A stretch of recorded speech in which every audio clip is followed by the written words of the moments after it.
GK part 2। প্রথম question, স্বরাষ্ট্রমন্ত্রী অমিত শাহ করমোদ গ্রন্থ বইটি প্রকাশ করেছেন, এটি কার জীবন নিয়ে লেখা হয়েছে? সেটা হচ্ছে নরেন্দ্র মোদী। কি পয়েন্টস হচ্ছে যে প্রধানমন্ত্রী নরেন্দ্র মোদীর জীবন নিয়ে এই লেখা বইটি করমোদ গ্রন্থ। এই বইটি প্রধানমন্ত্রী নরেন্দ্র মোদীর আমলে বিভিন্ন কাজের ব্যাখ্যা দেওয়া হয়েছে।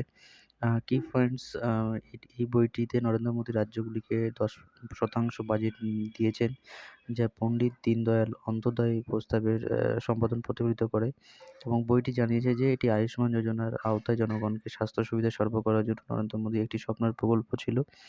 Additional information experiments with truth হলো মোহনদাস কে গান্ধীর আত্মজীবনী। তিনি শৈশবকাল থেকে 1921 সাল পর্যন্ত তার জীবন কাহিনী।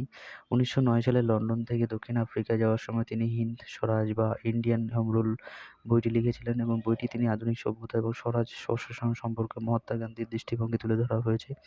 এবং ইন্ডিয়া ডিভাইডেড থার্ড এডিশনস এবং রিভাইটাল লিপিডস এবং প্যাথোজেনিক ফাঙ্গি 1996 চম্পারণ, যে মহাত্মা গান্ধী ডক্টর রাজেন্দ্র প্রসাদের রচিত সবচেয়ে জনপ্রিয় বই। Next question, state state from the heart and autobiography বইটিকে লিখেছেন, সেটা হচ্ছে কপিল দেব।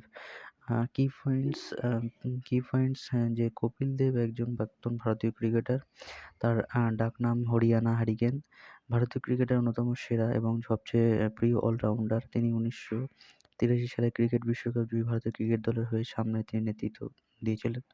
তিনি প্রথমে খেলোয়াড় যিনি 200টিরও একদিনে আন্তর্জাতিক উইকেট নেন। তিনি 2008 সালে ভারতীয় টেরিটোরিয়াল আর্মিতে লেফটেন্যান্ট কর্নেল হিসেবে তিনি নথিভুক্ত হন। এবং state from the heart and autobiography হলো কপিল দেবের আত্মজীবনী। পুরো বই জুড়ে কপিল দেবের জীবনের অসংখ্য ঘটনা আলোচনা রয়েছে। অ্যাডিশনাল ইনফরমেশনস, যে কপিল দেবের লেখা অন্য বই রয়েছে, যেমন cricket my style, with the six, বইগডস অ্যান্ড ডিগ্রি। 281 অ্যান্ড রিয়ান লিখেছেন VS Laxman. The state my life লিখেছেন Yuvraj Singh. Playing it my way and chase your dreams my autobiography লিখেছেন সচিন তেন্ডুলকার। নেক্সট কোশ্চেন্স, আবরবাহা নিচের কোন রাজ্যে অবস্থিত? সেটা হচ্ছে অরুণাচল প্রদেশ। এবং কি পয়েন্টস, আরব পাহাড় চীনের সীমান্তের কাছে। ভারত সদূর উত্তর পূর্বে অরুণাচল প্রদেশের একটি অঞ্চল, এবং পাহাড়গুলি মিশমি পাহাড় বা মিরি পাহাড়ের সীমায় অবস্থিত। ব্রহ্মপুত্র একটি উপনদী এবং দিবাং নদী দ্বারা নিষ্কাশন করা হয়। এই আবর পাহাড় হলো ভারতের উত্তর পূর্ব সীমান্তের একটি দেশ, এবং এটি স্বাধীন উপজাতি আদিবাসীদের দ্বারা দখল করা হয়েছে, এবং যাকে এটি পূর্বে আবর বলা হতো। আবররা অরুণাচল প্রদেশ রাজ্যের অধিবাসী জনগোষ্ঠী, এবং ব্রিটিশ রাজ্যের সময় পাহাড় একটি ঝামেলাপূর্ণ এলাকা হিসাবে খ্যাতি ছিল, এবং 1980-র দশকে বাসিন্দাদের বিরুদ্ধে সামরিক অভিযান বাড়ানো হয়েছিল। এই অঞ্চলে 1948 সাল থেকে আরবর পার্বত্য জেলা হিসাবে শাসিত হয়েছিল, যার সদর দপ্তর পাসিঘাটে ছিল, কিন্তু পরে নিম্নদ্বীপ, বঙ্গোপত্যকা এবং লোহিত জেলায় পুনর্গঠিত হয়। অ্যাডিশনাল ইনফরমেশনস, পাটাকি পাহাড় কোন রাজ্যে অবস্থিত? সেটা হচ্ছে তোমার নাগাল্যান্ড রাজ্যে অবস্থিত। খাসি পাহাড় সেটা হচ্ছে মেঘালয়। নাগা পাহাড় হচ্ছে তোমার নাগাল্যান্ডে। মেজো পাহাড় মিজোরাম এবং মণিপুর। দাফলা পাহাড় অরুণাচল প্রদেশ। জয়ন্তিয়া পাহাড় মেঘালয় এবং সান্দাকফু পাহাড় পশ্চিমবঙ্গ। ভারতের সর্বোচ্চ শৃঙ্গ হলো কাঞ্চনজঙ্ঘা, যার উচ্চতা 8,586 মিটার এবং 18,169 ফুট। নন্দাদেবী শিখর উত্তরাখণ্ডে অবস্থিত, এই ভারতের দ্বিতীয় সর্বোচ্চ শৃঙ্গ। আনাইমুদি দক্ষিণ ভারতের সর্বোচ্চ শৃঙ্গ। এর কত মিটার? 2,695 মিটার এবং ফুটে 8,842 ফুট। মাউন্ট এভারেস্ট যেটি নেপালে অবস্থিত, এটি বিশ্বের সর্বোচ্চ শৃঙ্গ। এর কত মিটার? 8,848 মিটার। ইম্পর্টেন্ট পয়েন্টসিং, রাজ্য। পশ্চিমবঙ্গের মুখ্যমন্ত্রী এখন কে? মমতা ব্যানার্জি। আসামের মুখ্যমন্ত্রী হচ্ছে হেমন্ত বিশ্ব শর্মা, এবং অরুণাচল প্রদেশের মুখ্যমন্ত্রী হলেন এখন পেমা খান্ডু। এই তিনটে তো খুব ভেরি ভেরি ইম্পর্টেন্ট। সবথেকে কোশ্চেন আছে অরুণাচল প্রদেশ আর আসাম এর মুখ্যমন্ত্রীর নাম কি? প্রত্যেকটা পরীক্ষায় দেয়।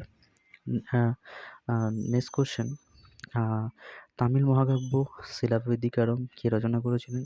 সেটা হচ্ছে ইলাঙ্গো।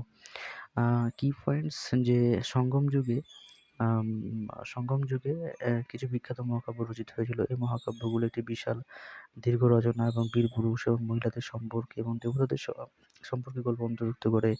এটি বিখ্যাত তামিল মহাকাব্য শিলাপ্পদিকারম প্রায় ১৮০০ বছর আগে এটি ইলাঙ্গো নামে একজন কবি রচনা করেছিলেন। এটি কোভালাম নামে একজন বণিকদের গল্প, যিনি পোহার থাকতেন বা মাধবী নামে এক গণিকের প্রেমে পড়েছিলেন এবং তার স্ত্রী কান্নাগিকে অবহেলা করেছিলেন। আম আ পরে তিনি কান্নাগি পোহার ছেড়ে মাদুরায় চলে যান। সেখানে পাণ্ডু রাজার দরবারি জহরত তার উপর ভুলভাবে চুরির অভিযোগ এনেছিলেন। রাজা কোভালানকে মৃত্যুদণ্ড দেন। কান্নাগি, যিনি এখন তাকে ভালোবাসতেন এবং দুঃখ ক্রোধে পূর্ণ হয়েছিলেন এবং পুরো মাদুরাই শহর ধ্বংস করেছিলেন। আমরা সিদ্ধান্ত আসতে পারি তামিল শিলাপতি ইলাঙ্গো রচনা করেছিলেন। নেক্সট কোশ্চেন, শিল্প উৎপাদন সূচকে কোন ভিত্তিতে কেন্দ্রীয় পরিসংখ্যান সংস্থা দ্বারা গণনা করা হয় এবং প্রকাশিত হয় সেটা হচ্ছে মাসিক। কি পয়েন্টস যে index of industrial production IIP, এই সূচক একটি নির্দিষ্ট সময়ের মধ্যে বিভিন্ন শিল্পের বৃদ্ধির হার দেখায় এবং এটি একটি কেন্দ্রীয় পরিসংখ্যান সংস্থা সিএসও মাসিক ভিত্তিতে এটি গণনা করা হয় এবং প্রকাশ করা হয়। আইআইপি হলো একটি সূচক যা শ্রেণীবদ্ধ শিল্প গোষ্ঠীগুলোকে বৃদ্ধির হার পরিমাপ করে। বিস্তৃত খাত যেমন খনি উৎপাদন, বিদ্যুৎ, ব্যবহারিক ভিত্তিক খাত, মৌলিক পণ্য, মূলধনী পণ্য, মধ্যবর্তী পণ্য। অ্যাডিশনাল ইনফরমেশনস, আইআইপি পরিসংখ্যানের জন্য বর্তমান ভিত্তিতে বছরের ২০১১-১২ বিবেচনা করে গণনা করা হয়।